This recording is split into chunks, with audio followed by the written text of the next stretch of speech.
Okay lang, okay naman. Ah, mayaman ka na. Bawal pala. Di na. Di na. Bagong-bago. Bibinyagan natin. Ah! Ganyan.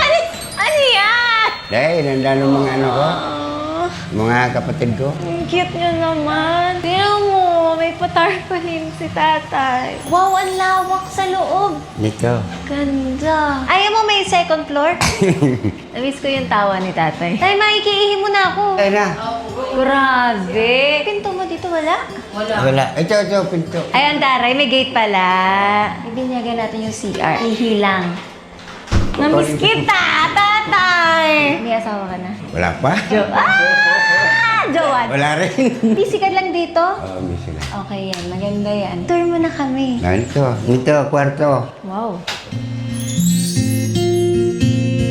Wow, may view pa siya. Ay, taray. Ilista natin yung mga kailangan pa natin. Ikaw gumawa nito? Ano lang, turo-turo ko lang. Ay, wow! Boss, tatay, Jesus! Di, tumutulong din ako paggawa. Siyempre. Nakita ko yun. Ito na yung iyong kusina. Saan ka magluluto? Dito na lang, sa kahoy. Ito, ano to? Kwarto rin. Ay, bongga. Oo. Wah! Oba! Kalot ka na. Saan damit mo? Andyan, sa ilalim. Totoy! Sige. Andyan. Mahanga sa'yo.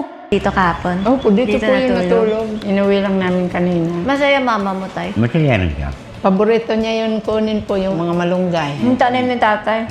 Tay, ano nga yung mga pangarap mo? May bahay ka na. May mga hayop ka. Ano pang pangarap mo? Palaguin ko na lang yung mga hayop. Lagaan ko yung mga pananim. Hindi ka nababalik talaga sa Manila, no? Dito na, hindi na. Sila naman ang magkapalaran doon. Anong mensahe mo doon, tay, sa mga taong hirap ni hirap doon? Katulad mo na, ano talaga ni Lord? May plano siya sa'yo. Minsay ko lang sa kanila, magpakabait lang, saka konting sipag din. May trabaho, magtrabaho. Kasi hindi mo alam kung saan kang dadalhin ng kabaitan mo, eh, no? Kung ano ibabalik sa'yo ng Diyos. Oo. Hindi ko naman in-expect. Pero siguro, yun ang bigay niya eh. Tsaka yun ang talaga para sa'yo. Yun. Hindi ko nga naman nakalain eh. Hindi mo rin alam na siya pala yun. Oo, hindi ko rin alam. Hindi kasi ito nagtitv. Wala po siyang cellphone kasi. Ayun na, tay, nakita ko na yung buko.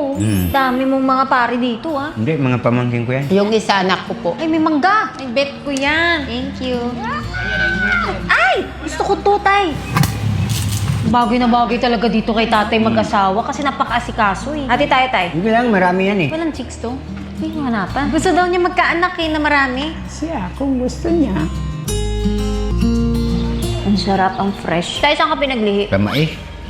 Kaya maitim. Hindi ah. Eh kasi lagi ka nasa araw. Iniyaw na mais. Ililista na rin namin yung mga kailangan ni tatay. Bidyoke, kabayo. Tay, kwento mo yung ano, yung nakikinig ka sa gabi. Bubidyo ko sila dyan. Ginagawa mo dito. Dudo yan, nakikinig lang.